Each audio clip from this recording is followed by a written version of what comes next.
Hi, cozy mysteries come in all shapes and sizes. They may take place in a dusty old bookstore, a bakery that smells so good you gain 20 pounds just by walking in the door, or a bed and breakfast in a tiny town so magical you can't understand how it hasn't been taken over by tourists. Victims might be stabbed, poisoned, bludgeoned, or strangled, but we don't see all the gory details. There are usually secrets and lies, lovers and enemies, red herrings and hidden clues. But there's one thing that all the best cozies have, in my opinion anyway, and that's a pet. It may be a dog whose loyalty takes him directly into danger, even though he somehow always ends up okay. Or it may be a cat who barely tolerates humans but still manages to wake up from their catnap and save us from ourselves. It might even be some other animal whose skills and characteristics make them the only hero who could perfectly match up with our human hero. That is, unless, of course, the animal is the true hero of the story. Hi, I'm Chris Abernathy, author of the Detective Whiskers Cozy Mystery Series, and your host for the Cozy Pets podcast. And this is where we're going to go behind the scenes and get the real scoop on our favorite felines, canines, and other animals of the cozy mystery world. Each episode includes an exclusive interview with a cozy mystery author who joins us to talk about their pet or pets in their books. Today, we're going to find out all about Biga, the furry star of the Laughing Loaf Bakery mystery series. And here to tell us about this rascally chihuahua is author Victoria Kazarian. Hello, Victoria. Hello. All right, did Thanks I for pronounce your having name me. correctly? Kazarian, is that right? Yes, All that's right. actually better than most people do with it. So I had a next door thank you. neighbor that was Kazanjian, so I figured it's close to that.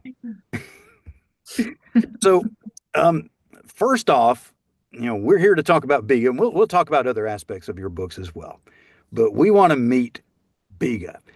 Is Biga fully a creation of your imagination, or is there some real life inspiration behind Biga? Actually, there is real life inspiration. He's in the other room, probably scrounging for food off the kitchen floor. So our dog Pee-wee is a Chihuahua Basenji mix actually, and he is obsessed with food. And I just, after living with him for a while, it's like he needs to be in a book. Um, he's sort of he's a rescue dog, so he's got a little bit of a chip on his shoulder, but he also has a heart of gold. So he's just a great little pet, and he was such an inspiration for Biga, who is the companion of my baker in my book. Mhm. And yeah, I constantly just watching him, I get ideas for the book. There's one Chihuahua in my life, my sister-in-law, and that dog does not like me. But in fairness to me, I say that Gabby doesn't seem to like anybody except for Judy. She Mm. seems to be a very, very possessive dog. Is that just Gabby, or do you find that's true with uh, Oh no, I think that's really true from what I've seen. I mean, this is the only Chihuahua I've ever had, but I think definitely that's a characteristic. It's like extremely protective. Even because the dog originally is my middle child Armin's dog, and so whenever I walk into the room, Pee-wee does not like tall people, and I'm pretty tall. So as soon as Pee-wee sees me, he starts growling and thinking I'm going to threaten hmm, my child. So yeah, he uh, he definitely has that characteristic. it's great for a child to have a protector That is true. That is true. and for a protagonist in the story as well. That's definitely true. Yeah. All right, so in your series, Gracie and Biga have moved from Seattle to Northern California, where the redwood forests are. So, Mhm. how does a tiny little Biga Chihuahua feel about living in the middle of the tallest forests in the world? Well, obviously more trees to pee on. I mean, that's like, kind of paradise, right? So, definitely, Biga is very happy with that. He's never seen trees that tall or that big around, but he's coping rather well. There's a few times in the book where I just mentioned that he's kind of sniffing around, picking up the news from every dog that's gone through, and they're all saying hi to him. Mhm. Hey, I'm down on Post Avenue, or I'm down on this avenue. I'm just sending my regards. So, yeah, Biga really likes the community nature of being around a lot of trees because he gets to meet all these other dogs. Mhm. Now, we talked about the protective nature. Um, the in the series, we've got a witness protection issue here. Okay, so Right. she's had Gracie did not have a great choice for her first husband, I guess. Um, how did how did Biga feel about him? And how's she doing with the new guy? Yeah, Biga did not like Ben, who is Gracie's first husband. And because Ben was basically just into himself, and Biga kind of could sense that. And probably maybe that protective nature came up, he wanted to take care of Gracie. But he definitely, Biga has his likes and dislikes. If you are on his good list, you get smothered with kisses and cuddles and all kinds of things like that. And if you're not, well, then he just won't give you the time of day. So Gracie's new boyfriend, Nate, who's kind of the polar opposite of the first husband, is one of Biga's favorite people ever. And he just, as soon as he can sense when Nate is coming to the door, and he just is, full on attack with the cuddles and the licking and the jumping up on his legs. So he is just definitely has his likes and dislikes as far as people. He does not like the police chief of the town at all. He gives him side eye frequently because he just does not enjoy um, Chief Westerman. Does Chief Westerman deserve the treatment that he gets from Viga? Well, since Chief Westerman does not like dogs at all, he probably does deserve it. Yeah. Okay. So when you're writing about Biga and you're coming up with all the ways that he's going to react in different situations, and you're giving it some deep thought as an author as to, okay, what is Biga really going to do in this situation? Does it help you to have a better understanding of Pee Wee? Oh, I think it really does. It really does kind of. I think it's almost like um, because I mean, Pee Wee's like an amazing dog, but he's also had a hard life before he came to us. So, it kind of gives me a little bit of an understanding and more sympathy because it's like I don't know, maybe it's sort of a therapeutic. I'm working through my issues with our dog, but it does kind of give me a better understanding of our own dog. Yeah. I found my first book that I wrote was a completely different genre and storyline, but it was based on work I had done before I became an author and spent 30 years in radio. And writing that Mm. book was so much therapy for me. And I came out of the book, I didn't intend this, but when I finished writing it, I understood the people that I had worked with for 30 years so much better than when I started writing the book. And I love that aspect of writing is that by writing fictitious characters, we get to know the real characters in our lives a little bit better. I really like that. I think that's really true. I feel like the one who benefits most from a book is the person who writes it. Oh, I yeah. mean, I really do feel like there's so many things, like you say, where you're kind of working through some things that you've got in the, the back burner of your mind, and it is therapeutic. Mhm. All right. So you took on a risky situation here. You put an always hungry dog in a bakery. How's that working out? Well, because of food laws, Biga has to be in a separate room Mhm. from where the baking and the kind of the work of the bakery is going on. So he is in another room, though he's kind of tantalized constantly by the smells. So Gracie doesn't, she'll go on and give him a treat and play with him and take him out on a walk during the day, but it's Gracie's assistant manager who sneaks the treats to Biga. Uh, So every once in a while he'll get like a little treat. So So he's he not out there in the lobby area trying to excise a tax from everybody that comes in. You're not leaving with that cinnamon roll until I get a bite, right? right? It's like protection money or something right here. Uh, Here, give me a croissant or I don't know, I'll rough you up or something. mhm, Yeah. No, yeah, he's not out there. Though I believe there's been a couple times in the book where like people have brought in their dogs and Biga in the back room starts growling because dogs have this weird ability to sense when there's another dog present. It's mhm. just I don't really understand how that works. Um, Yeah, but I just know that dogs seem to be able to do that. yeah, and forgive me if I get confused and get some names back and forth here because our dog is named Gracie. So your main human character is Gracie, and our dog is Gracie, and so she's all the time letting us know that something's in the backyard, and we Mm. can't see it. Turn on lights, can't see it. Try to listen, but she knows it's there. She Oh knows. yeah. Hmm. They have this sense about it. It must not be like, it's not their eyes particularly, or there's maybe it's a scent thing, but yeah, they can do that.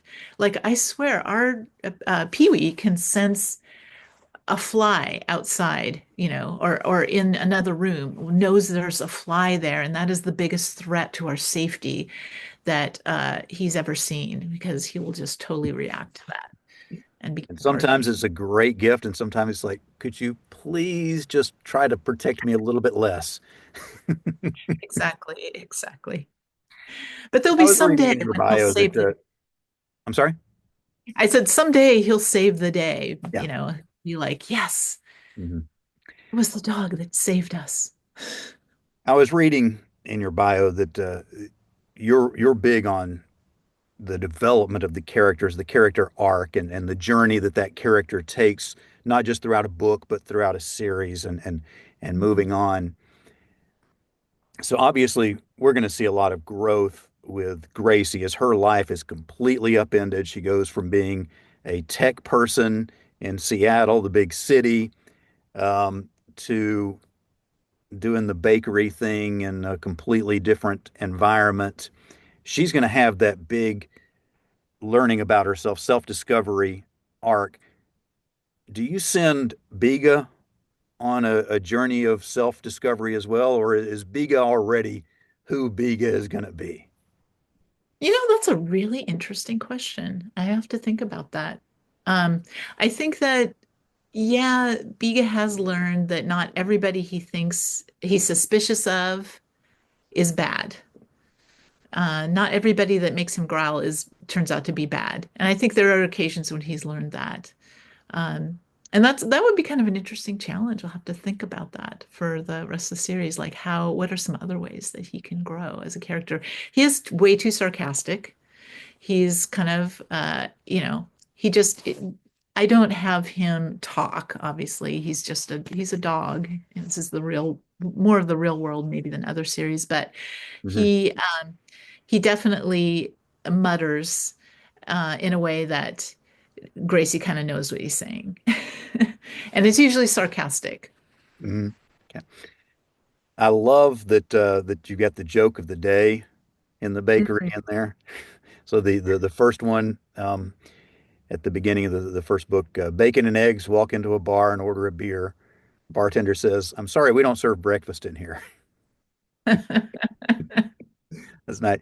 So you just like with most cozies, you're keeping it fun, and even though there's some tension in there, it's just a fun read. Yeah.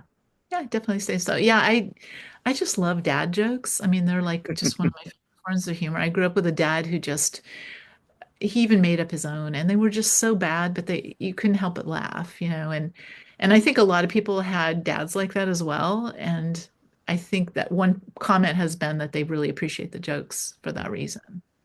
Yeah, my kids have. become immune to my dad jokes. They used to think they were the most funny things in the world, and I was the funniest person in the world. Now, one of them's grown up, and the other one is a high school senior, and Oh yeah. um, I can point to the trophies on my wall from my radio morning shows and such, but no, I'm the least funny person in the world. Isn't it so sad that that goes away? It's like you kind of have that moment when they're young. It's like, oh, dad's like the funniest guy ever. And then Yeah. they hit the teen years and it's like it goes away. Maybe some of it will come back at some point. Yeah, But maybe. what kind of a role does Biga play in actually catching the killers and saving the day? Um, so Biga doesn't solve the crimes, but he does his ability to sense danger is definitely part of alerting Gracie and alerting other people that, there's somebody who's up to something, who's dangerous. So he's mostly serves that purpose, I would say, in the books. He sees her going off doing ridiculous things that she shouldn't be doing, and she keeps him safe to some Yeah, degree. Yeah. yeah, that is part of it. So I was looking at, I love this feature that Amazon has added in. I'm not always a fan of artificial intelligence, but sometimes the way that it's able to recap some things for us is useful. And you can go in now, and on a lot of the books, they'll have a recap of what the reviewers are saying about the book. Oh, right, Have yeah. you gone in and read that for yours? I was looking at the recap on book one in your series. Customers find the story interesting and well crafted. They enjoy the characters and their development. The book is described as an easy, enjoyable read with great baking descriptions and recipes. You think that's a good? Are you happy to hear that description of your book? Oh, yeah, definitely. Definitely, I think so. I mean, I actually, when I started out writing, I did not write a series like this. I wrote something that was a lot more serious and it was a police procedural. And so this one, the series has really taken off, and I've learned to really appreciate that people need entertainment and they like something they can just pick up and read easily and get a laugh out of it and enjoy it. Um, so yeah, I would say I like that assessment. That's pretty good. I mean, maybe AI is good for something. Yeah. And you've got your books nicely priced as well. You've got six books currently in the series. I understand you're going to keep it growing, right? Yeah, I'm going to keep going for the near future. I'm planning on pretty much a 3 to 4 book a year release. Hmm. So yeah, so there's going to Okay. be at least probably 4 books in 2025 in But the as you same. get it right now with the six books out, you can get the whole, if somebody wants to check out Biga and get the whole series, they can get it all for under $25 right now. Um, Yeah, it's in Kindle Unlimited as well, so that right. option as well. So very cool. So the Laughing Loaf Bakery. How'd you come up with that name? Actually, I had a bakery called the Laughing Loaf. I did run a bakery. Really? I don't know if I included that in the bio, but I did run a bakery for about almost 2 years, and it wasn't profitable at all. Um, but I did earn enough to take my family to Disneyland, so I was proud of that. There you go. But and I met some amazing people. I think uh, one of the things I learned, oh, and in the process, my husband was diagnosed as gluten intolerant, so I Oh, kind of had to stop coming, being coated with flour all the time. It didn't work. So, but yeah, so that was my bakery. That was the Laughing Loaf Bakery, and I did include a joke with every loaf. So the dad jokes were wrapped up with the bread. I actually had somebody buy a loaf and they thought the joke was included in the loaf, like baked into it, and they actually ate most of the loaf and realized it was in the wrapper and it wasn't in the but yeah, that was my bakery. It was the Laughing Loaf. So it's kind of like I'm able to use a lot of that, both the jokes and the recipes. Most of the recipes are from my bakery in my books, which is that's I think that's really cool to be able to repurpose them in that way. yeah. My mother baked bread. She would actually take orders. She didn't have a bakery, but she would take orders and deliver bread to people. And there is there's not much worse in life than a house that smells like fresh baked bread and being told, no, you can't have any of it. Oh yeah. That's That just was sad. that was very, very difficult for me as a child. I Uh, bet. but what we did get to eat was so. I don't think anything makes a house smell better than baking bread. I think that is actually one of the top smells when they do I don't know who does these surveys, but I think it was fresh baked bread and fresh linens were the top two smells. It's amazing smell. Yeah, we live in Alabama, and where my wife went to the University of Alabama, and going to the football games. There's a bakery just down the street from the stadium. And if the wind blows in the right direction, then that the people in the stadium just all get starving hungry. Oh, I bet. Oh The concession man. stands make really good money if the wind is blowing in the right direction. Oh, sure. Get people hungry. All right. What else do we need to know about Biga? Um, yeah, I'm just trying to think. I don't know. I think Biga is just he's got a good heart. He's like a lot of people, well, in a way, Gracie as well, because she's been through some hard times. Biga has too, a little bit. And so I think that going through that can make you a better dog. It can make you a better person in ways, and can I don't know. It can kind of give you empathy for other people. And I think in some ways Biga does have empathy, even though he doesn't always look like it. Hmm. Yeah. All right. Well, that's very nice to meet Biga. Very nice to meet you, Victoria. And where can people find you and Biga? Obviously, Amazon. We talked about the books are available there. Mhm. But your website, your newsletter, where can people stay in touch with you? Well, actually, they can. My website is just victoriakazarian.com. So if people want to go there, they can find out more about the books. And I'm mostly on Amazon, but I am in a lot more libraries now too. I have people getting back to me that they've found my books in the library. Mhm.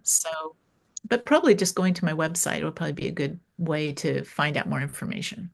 All right. I love, it obviously we need to be able to continue what we're doing and make a little bit of money out of what we write, but it's not just all about that. And I don't know about you, but to me, we do make some money from selling books to libraries, but when somebody they're not paying to pick it up. But for me, I seem to enjoy it more when somebody gets my book from a library than if they buy it. I don't know what that is, but my mom lived at the library. She was a member of Oh, the Friends of the Library.